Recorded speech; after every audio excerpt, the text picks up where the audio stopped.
May mga lupain kung saan ang isang tao ay hindi dapat manirahan. Hindi dahil sila ay mapanganib, ngunit dahil sila ay natutulog. At kapag ginising mo sila, maaalala nila. Aangkinin nila ang minsang kinuha sa kanila.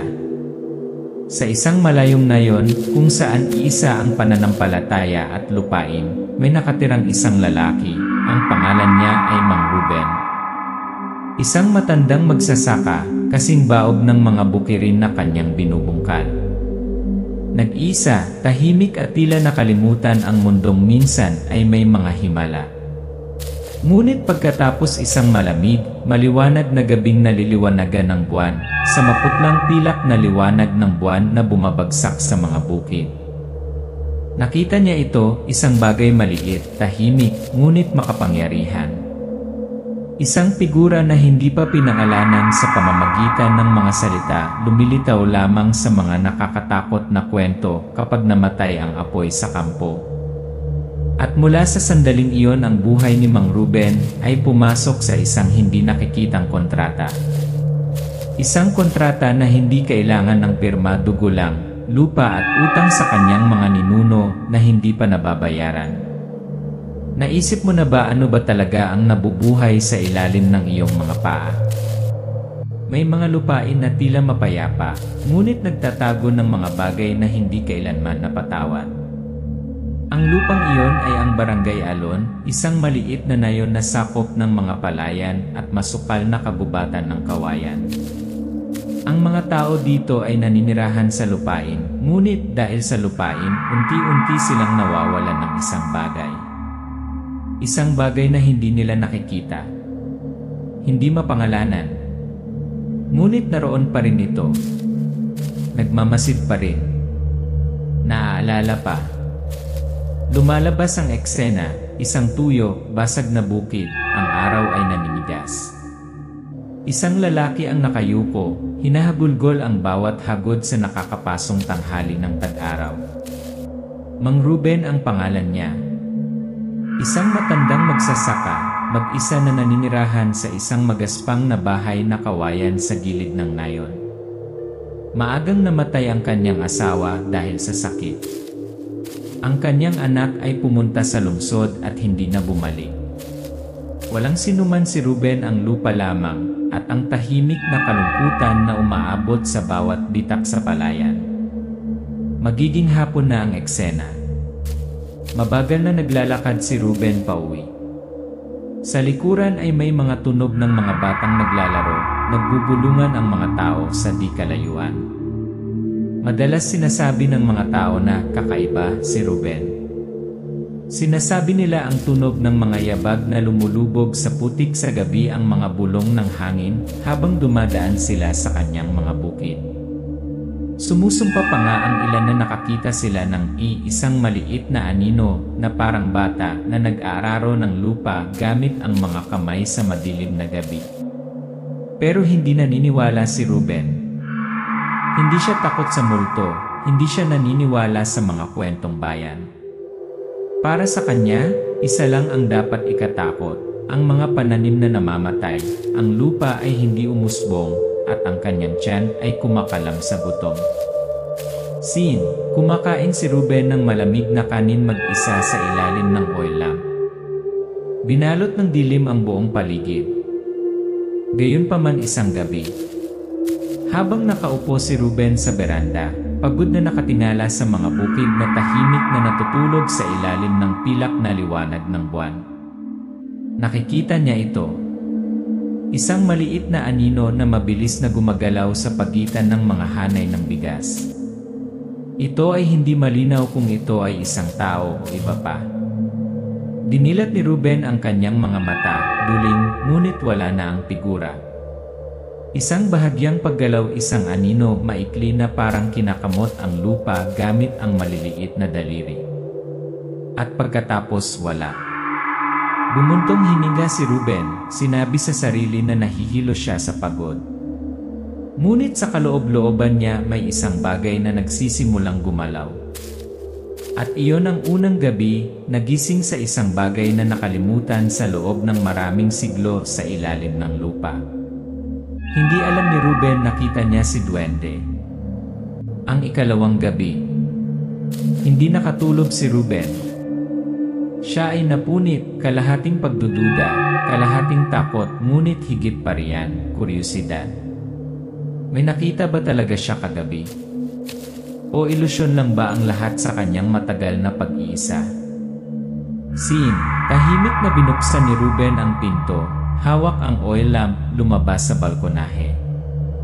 Ang kanyang mga mata ay nakatuon sa field sa unahan, kung saan nakita niya ang anino noong nakaraang gabi. Naghintay siya. Umihip ang malamig na hangin sa mga gawang ng kawayan. Ang tunog ng mga insekto ay nawala at pagkatapos ito ay dumating muli. Scene, sa gitna ng umaalog-alog na mga palumpong ng palay, lumitaw ang isang maliit na anino, mabilis na gumalaw, isang maliit na kamay na naghuhukay sa lupa. Nanlaki ang mga mata ni Ruben. Napabuntong hininga siya, dahan-dahang lumalapit. Ito ay hindi isang tao, ito ay hindi anumang bagay na nakita niya kailanman. Isang nilalang na hanggang tuhod lang, kulubot ang balat na parang mga ugat, kulot ang buhok, mga mata kumikinang na parang mga hiyas sa dilim. Natapakan ni Ruben ang tuyong sanga. Gitik. Lumingon ang nilalang, nagniningning ang mga mata. Tahimik na magkaharap ang dalawa. Sino to? Wika ni Ruben, humigpit ang kamay sa oil lamp. Hindi nagtago ang nilalang. Nakatayo lang ito. Nakatingin sa kanya. Hindi natatakot. Hindi nanginginig. At pagkatapos nagsalita ito. Echoing sound effects, pabulong, pause, ngunit malinaw. Dwed, ang iyong bigas ay namamatay. Ang iyong lupain ay umiiyak. Kaya ko itong pagalingin. Umirong si Ruben, nagulat. Napalunok siya. Ruben, nanginginig ang boses. Ano ka ba? Bakit tinutulungan mo ako? Dwed, hindi nakakatulong. Trade, kapalit ng paggalang at kaunting pagkain. Isang dakot na bigas, isang saging, isang salamat. Hindi nakaimik si Ruben. Sa kaibuturan niya, gusto niyang tumakbo. Ngunit ang isa pang bahagi niya, ang desperado na bahagi, ay tumango. Kung mabubuhay muli ang lupa, ano ang mawawala? Sabi niya sa sarili niya. At noong gabing iyon ang deal ay nasealed sa katahimikan. Kinabukasan, pumunta si Ruben sa bukid. Malambot ang lupa. Diretso ang kanin. Kumalat ang berdeng parang magic. Ang mga halamang dating nalanta ngayon ay tumangkad na parang may mga kaluluwa. Nagsimulang mag-iwan ng mga alay si Ruben tuwing gabi, kaunting prutas, ilang tangkay ng gulay, panalangin. At tuwing umaga ang mundo ay muling nabubuhay ng kaunti pa. Ang mga patlang ay namumulaklak. Mas makapal ang kanin. Namangha ang mga kapitbahay. Si Ruben, mula sa isang halos nakalimutang tao, ay naging isang buhay na himala ng nayon ng alon. Gabi na. Nakatayo si Ruben sa dilim, nakatingin sa mga bukid. Sumipol ang hangin sa kawayan. Sa likuran niya, isang mahinang tawa ang umalingaw-ngaw. Ngunit pagkatapos nagsimula ang mga kakaibang bagay. Hindi na isang maliit na figura. Maraming boses ang narinig ni Ruben. Mga yabag na kasing liwanag ng hangin, ngunit malinaw sa tahimik na gabi. Ang tawa hindi ng mga bata, hindi ng mga matatanda, ngunit parang tunog ng tumatawa ng mga dahon. Mabilis na sumulyap si Ruben sa kaliwa, sa gitna ng field, may isang peres ng maliliit na kumikinang na mga mata pagkatapos ay nawala. Naunawaan ni Ruben na ang nilalang noong gabing iyon ay hindi nag-iisa. At ang kontratang pinirmahan niya ay hindi simple. Pagkatapos ng mga gabi ng tulong, naisip ni Ruben na siya ay payapa. Pero hindi niya alam simula pa lang iyon. At pagkatapos, nagsimulang lumitaw ang mga bagay na hindi pinangalanan. Lumabas si Ruben sa balkonahe, madilim ang liwanag ng buwan. Tumingin siya sa field, may dose-dose ng maliliit na figura, nakatayong hindi gumagalaw sa gitna ng field na parang naghihintay ng order. Hindi lang isa ang duwende. Pero marami. Napakarami. Mga matang kumikilang na parang alitap-tap sa ambon, mga bulong na hindi madala ng hangin. Boses na duwende, umaalingaw-ngaw, bumubulong na parang tunog ng mga puno sa kabubatan. Hindi naman sa tinutulungan ka kundi binabawi namin ang nawala sa amin. Natigilan si Ruben. Tumutulo ang malamig na pawis sa kanyang noo sa kabila ng malamig na panahon ng taglamig. Namutla ang kanyang mukha habang inaalala ang mga kwento ng kanyang pagkabata, nakalimutan sa lumang kawayan. Isang lumang alaala, parang isang piraso ng sirang palayok ang biglang lumiwanag.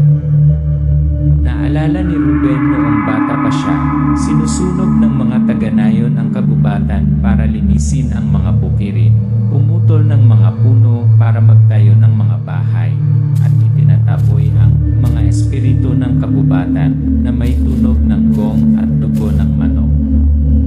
Akala niya isa itong fairy tale. Ngunit ngayon nabubuhay siya sa kinahinatnan. Nagbabago ang eksena. Sa araw, naglalakad si Ruben sa paligid ng nayon. Ang mga sinaunang painting, mga inukit na bato, at mga momboy na kwento mula sa mga matatanda ay nagpapakita ng espiritual na utang sa pagitan ng mga tao at ng lupain. It turns out ang duwende ay hindi nagpakitang nagpala. Bumalik sila dahil napilitan sila. Dahil pinalaya sila ng mga tao sa sagradong kagubatan. Kapalit ng kanlungan, binayaran nila sa kanilang sariling paraan. Ngunit ang biyaya na yon ay hindi kailanman libre. Boses na Ruben, bulungan, nag-aalala. Gusto ko lang lumaki ang palay, wala akong kinukuha sa'yo.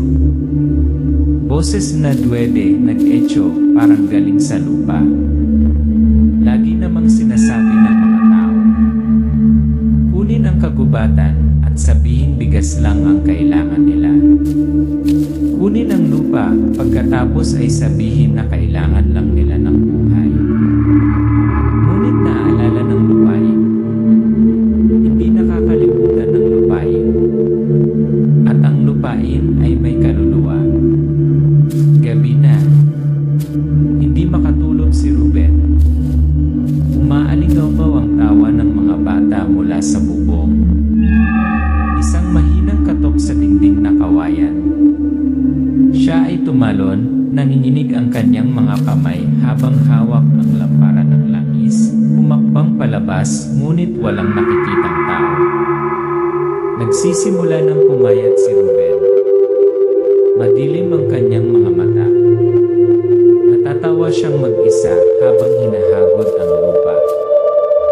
Bulong niya sa kanina. Sinimulan siyang tawagin ng mga taga-nayon na ang walang tulog na tao ng lupain. Umupo si Ruben sa gitna ng field, kinakausap ang angkawalan. Inilagay niya ang handog sa kanyang kamay, yumuko at nagdasal ng isang bagay ng napakalambot. Isang maliit na anino ang dumaan sa kanya nang hindi niya nalalaman. Hindi na alam ni Ruben kung ano ang kanyang ginagawa. Para ba ito sa mga luntiang bukid? O kaya dahil natatakot siya sa mangyayari kapag tumigil siya? May mga gabi ang lupa ay hindi humihinga, ang hangin ay hindi umiihip, at ang palay ay hindi gumagalaw. Tinatawag ito ng mga taga-nayon na White Night, ang gabi kung kailan ang mga espiritu ng mga ninuno ay naglalakad sa mga bukirin, hinihingi pabalik ang nakalimutan na. Ngunit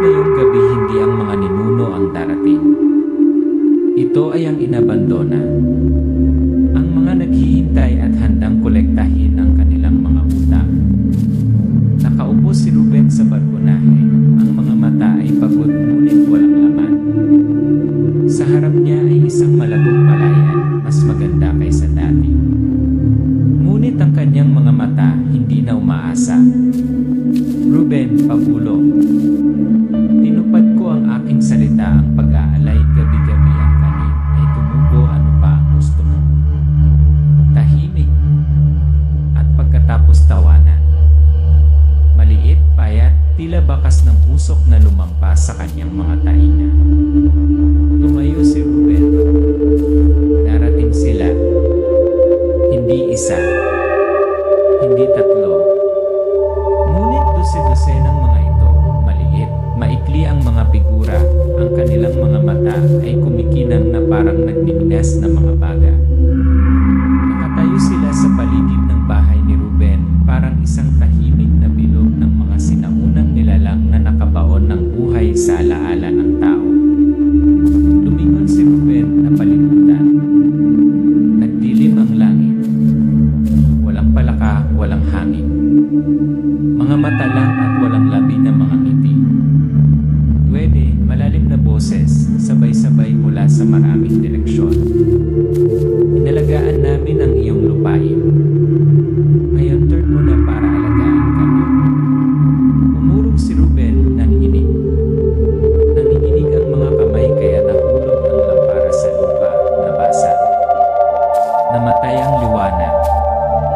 Nilamon ng dilim ang lahat. Ruben, sumisigaw. Ibinigay ko na sa iyo ang lahat. Kanin, prutas, panalangin. Ano pa ba ang dapat kong ibigay? Pwede sa isang malalim, matunog na boses, kasing talas ng sirang bato. Kinuha mo sa lupa. Ngayon ay binabawi ito ng lupa. Walang naghahasik ng hindi binabayaran ang presyo. Ang maliliit ngunit malalakas na mga kamay tulad ng mga ugat ng puno ay umaabot mula sa lupa. Hinahawakan ang mga paa ni Ruben. Nagpupumiglas siya, nahuhulog, sinusubukang kumapit sa hagdan ng balkonahe. Ngunit ang bawat daliri ay humihila sa kanya pababa. Ang bawat alon ng pagtawa ay unti-unting kumakalat mula sa malambot hanggang sa marahas. Si Ruben ay sumisigaw ngunit walang nakarinig. Walang nakakakita. Dahil sa gabi niyon, mahimbing na natutulog ang buong baryo. Tanging ang mga palayan ang nagbubukas ng kanilang mga bibig. Nabaril mula sa malayo, si Ruben ay hinila sa lupa. Ang putik ay gumuho. Ang munting halakhak ay unti-unting namamatay. Ang gabi ay nagsasara. Kinabukasan, pagbabago ng scene. Nagtitipon ang mga taga-nayon sa bukid ni Ruben. Wala na siyang makita. Ang parang ay ginto pa rin, maganda bilang isang larawan. Ngunit ang bahay ay walang laman. Walang bakas. Walang dugo. Walang tunog. Tanging katahimikan. Nawala si Ruben. Walang nakakaalam kung saan siya nagpunta. Walang makakahanap ng anumang bakas ng paa, mensahe o huling tawag. Scene, bulungan ng mga tao, nahiyang tumuturo. May binulong ang isang matandang lalaki sa katahimik na lumayo. Isang batang nakaupo malapit sa gilid ng field ang biglang luminalina sa paligid, nagulat. Iyan ay bata. Kakaiba, may narinig akong tumatawa sa mga palumpong ng palay. Mula sa araw na yon, sa tuwing umiihip ang hangin sa bukid ni Ruben. Sabi ng mga tao, naririnig pa rin nila ang tawa, malambot, banayad, parang bumubulong sa lupa. Hindi masaya. Ngunit isang paalala. Ang ilang mga utang hindi mababayaran ng bigas, prutas o salamat. Ang mga ito ay mababayaran lamang ng ang kaluluwa ng may utang. Makalipas ang maraming taon, nang ang alaala ni Mang Ruben ay tahimik na nawala sa bulong ng hangin. Isang batang pamilya ang lumipat. Naakit ng mataba, murang lupain na nagbubunga ng mga pananim sa buong taon ayon sa mga alingawngaw. Bumaba sa kotse ang isang mag-asawa at ang kanilang 0 anyos na anak. Nagtawanan sila at nag-uusap, nakatingin sa malalawak na bukid. Tinapik ng asawa ang lumang haligi ng bahay ni Ruben. Hindi asawa, masaya. Ito ay magiging isang bagong simula para sa ating buong pamilya. Ang lupaing ito tumutubo ng hindi nagtatanim. Hindi asawa, tumawa ng mahina. Medyo lang madilim. Pero maganda. Hindi nila alam. Ang mga dingding na kanilang muling pininturahan ay minsang nakasaksi ng maliliit na kamay na humihila ng isang tao pababa sa lupa. Ang mga patlang na kanilang natapakan ay minsang bumulong sa kakatawa. At ang lupaing ito ay hindi kailanman nawalan ng laman. Night scene, kumikislap ang mga ilaw sa bahay. Naglalaro ng dumi ang bata sa likod bahay. Bigla siyang tuminala, parang may narinig. Hindi bata, pabulong. Sino nandyan? Walang sumasagot. Ngunit mahina ang ihip ng hangin. Tumingin ang bata sa paligid, nakakita ng maliit na bakas ng paa sa putik. Hindi paa ng matanda. Hindi sapatos. Ngunit isang napakaliit na hubad na paa. Iyan ang unang tanda. Ngunit hindi nila ito pinapansin. Sabi nila, ito ay dapat na isang ligaw na aso. Ito lang ang ihip ng hangin. Iyon ay imahinasyon ng mga bata. Nakalimutan nila na ang pinakanakakatakot ay hindi multo. Ngunit pamilyar, kapag ang mga tao ay nagsimulang masanay sa pamumuhay sa isang bagay na hindi pag-aari nila. Susunod na tagpo, gabing-gabi.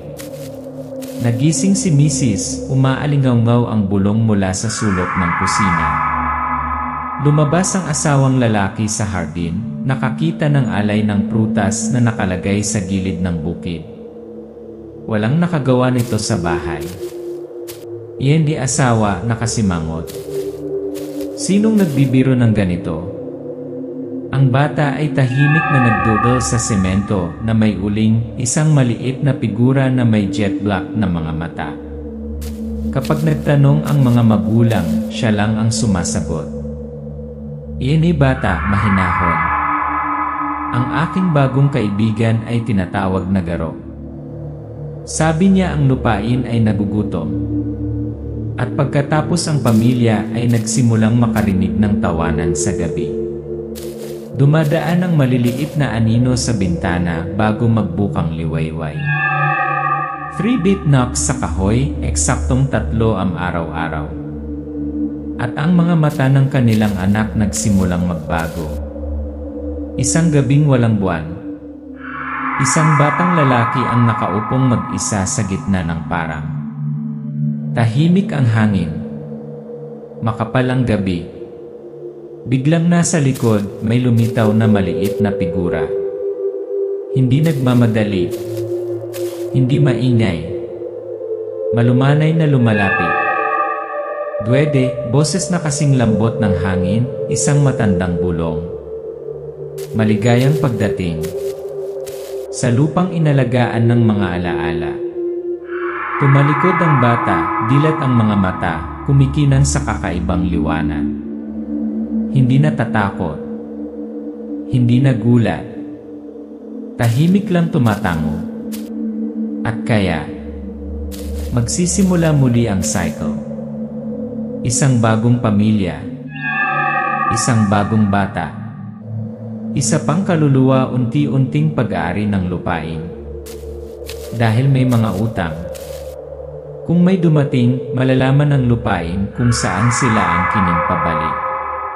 Makakabili ka ng lupa. Maaari kang magtayo ng bahay. Ngunit kung nakalimutan mo na ang lupain ay may mga alaala. Maaga o huli, maaalala ka ng lupain.